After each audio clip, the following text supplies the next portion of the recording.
So picture this, you're 55, your retirement is looming, but your savings are barely enough to cover a year's worth of outgoings, let alone for the rest of your life. Now this is a scenario that feels all too familiar for all too many people, and the anxiety, the fear and the uncertainty that comes with it is very real. Now, what you need to understand is you're not alone.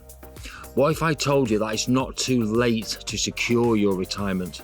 And what if I told you it's not too late to change direction and to get yourself back on track? Well, in this video, I'm going to shatter the myth that your future is already set in stone.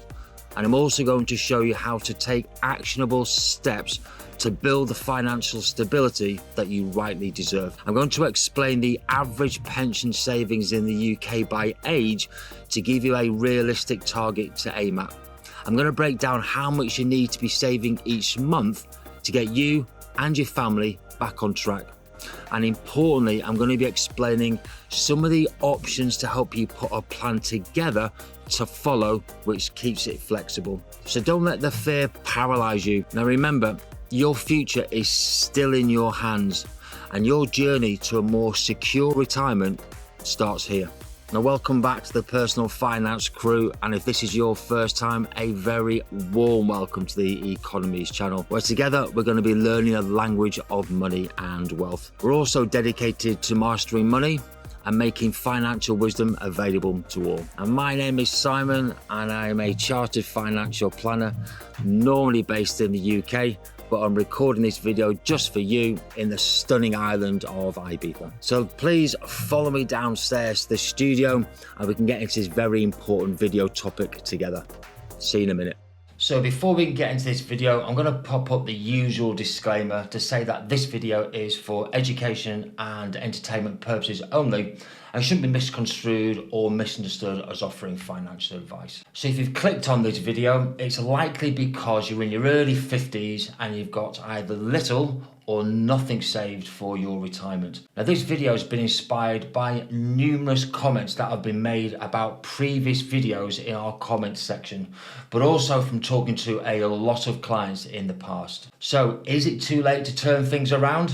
Well, the short answer is no, it's not. However, it does require a plan and a very disciplined approach to ensure that you can still enjoy a dignified retirement. Now, there are likely to be a lot of reasons as to why you found yourself in this situation.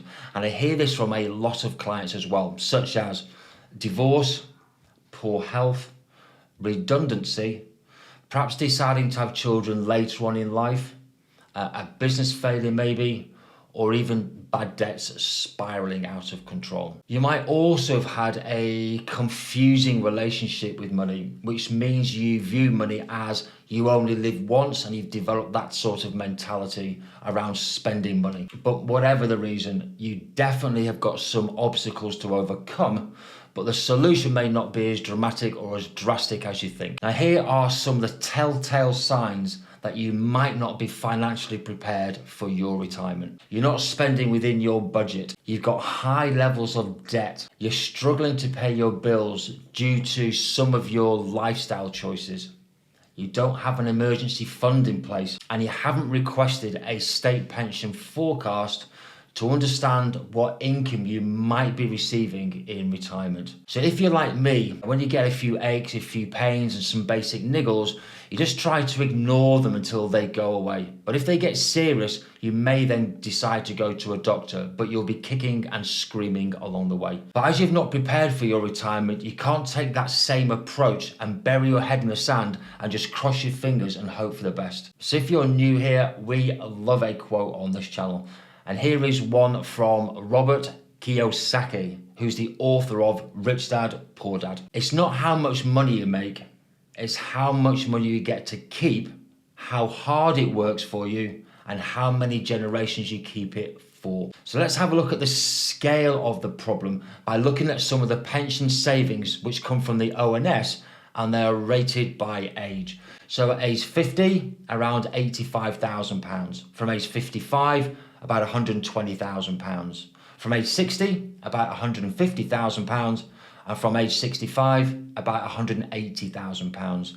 Now, these are the average figures using the median or the middle pension value, which is considered by some to be more accurate because it's not going to be skewed by people who've got very high pension values. So how do you compare to this range of values by age? Are you a long way behind, or perhaps it's not as bad as you first thought? More importantly, do you think that these pension values are going to give you the dignified standard of living that you've been working so hard to achieve? So let's have a quick look at what income you could receive from these level of savings. I'm going to link to another video about pension withdrawal options at the end of this video, and that explains these options in a bit more detail. So if you're age 65 and you've got £180,000 saved, and we're using the standard 4% rule, then you can withdraw £7,200 a year, and that can rise with inflation, and that income is projected to last for an estimated 30-year time horizon. Or you could take a single life annuity rising with inflation, and that will get you £8,261 a year at today's rates, and that can clearly change over time. So if you've got 35 qualifying years in your national insurance record, you're going to qualify for the maximum state pension, which is currently £11,502 per year. So let's say on this basis you could expect to have an income of about £20,000 a year. Now, in a recent Scottish Widows, the 20th anniversary retirement report with the PLSA, income standards I've just put on screen for you. So the income required for a moderate standard of living for a single person is projected and estimated to be £31,000 a year.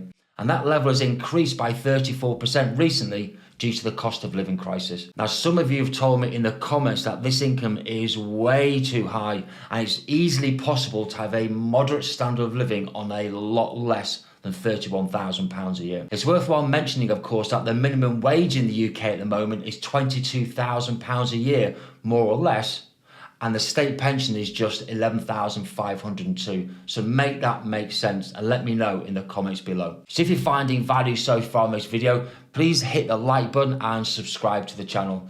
About 95% of the people who watch this channel are not subscribed, so you know the drill by now. Let's get your device, let's turn it on its side so you can see the video better, and then settle in for the second half of the video. You can also hit the notification bell so you don't miss any of this weekly content, and I promise you it's going to help us get this financial wisdom to as many people as possible. So I said earlier that you are not alone in leaving it too late to prepare for your retirement. And here are some statistics from the recent Scottish Widows report. About 54% of people expect to retire about 7 years later than they originally expected. And only 26% of people expect to retire at the current state pension age, which is 66. About 37% of people are concerned that they're going to have to continue to work in retirement despite not being fit and healthy enough to do so.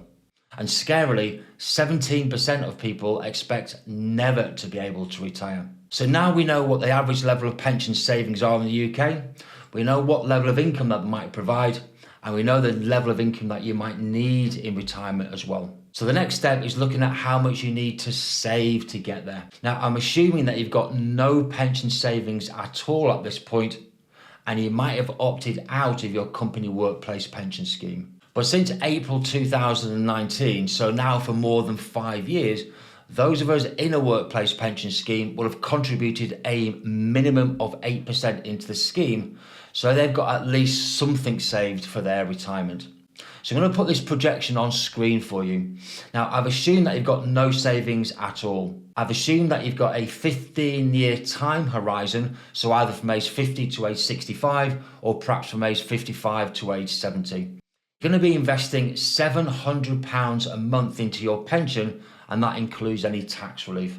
So if you're a basic rate taxpayer, you're going to be contributing yourself £560 a month with £140 in tax relief. Now, if you are a member of a workplace pension scheme, or you can join one, your employer may have matched contributions, so this may even lower your contribution levels even further. So if you do have a lump sum to invest at the beginning of this 15-year journey, this is also going to reduce quite heavily the contributions that you're going to need to make for the future. Now, this is just a guide as to the level of contributions that you might need to make each month to get you back on track. So assuming average returns, this could get you £178,000 after 15 years, which is in line with the current level of retirement savings for someone aged 65. So all is not lost. But in order to allow you to do that, you're going to have to take a very close look at your personal circumstances. For example, how long have you got until state pension age? Do you have any savings at all to contribute to the cause? And how much income are you actually going to be receiving in retirement from all sources? So what are you spending your money on right now? And what can you sacrifice and afford to do without? And finally, how much risk are you willing to take to build up your retirement savings? Now, here are some options for you to consider to boost your income in retirement. Now, the obvious one is you might consider working for longer.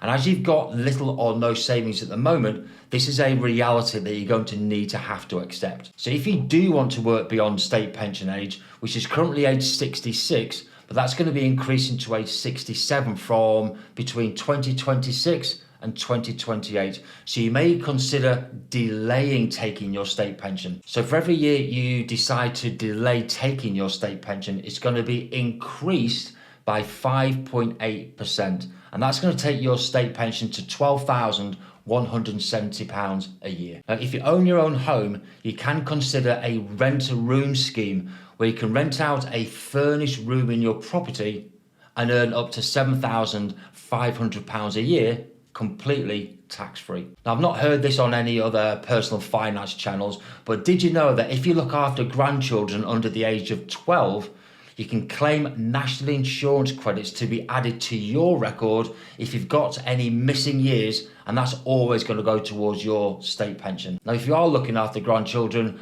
there are no minimum hours needed to be eligible to claim these extra national insurance credits. Interestingly, about a quarter of all working families need help from their grandparents, and 63% of grandparents help out with these duties, with about 1 in 5 of these grandparents helping out more than 10 hours a week. Now, equity release is also a way for you to unlock some of the value that's been tied up in your home and turn that into a lump sum of cash or even a regular income without having to sell your property or to move out. Now, the average level of unsecured debt in the UK is £4,267 per adult, or about £228 billion. So if you've got high levels of debt, you need to get out from under that debt as a matter of urgency.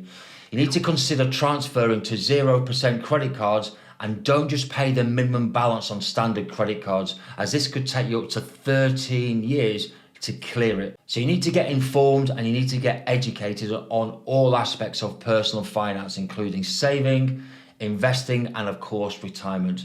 And of course, please keep watching this channel as we go forward.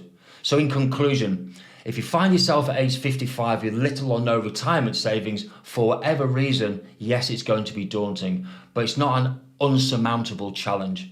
By accepting that there is a problem, by understanding your current financial situation, by making significant changes, and by taking advantage of all the available options too that we've discussed in this video, you can still work towards a dignified retirement. Now remember, the most critical action you can take is to start right now. The longer you delay, the harder it's going to be to catch up. Now I've linked these 2 videos for you. One explains your pension withdrawal options, and the other is about whether to save or to spend in retirement. And that's going to include some information from the Scottish Widows Report that I referred to earlier. So thank you so much for watching to the end of the video, and of course, as always, for your time and for your patience. Thank you so much, and I'll see you all again next week.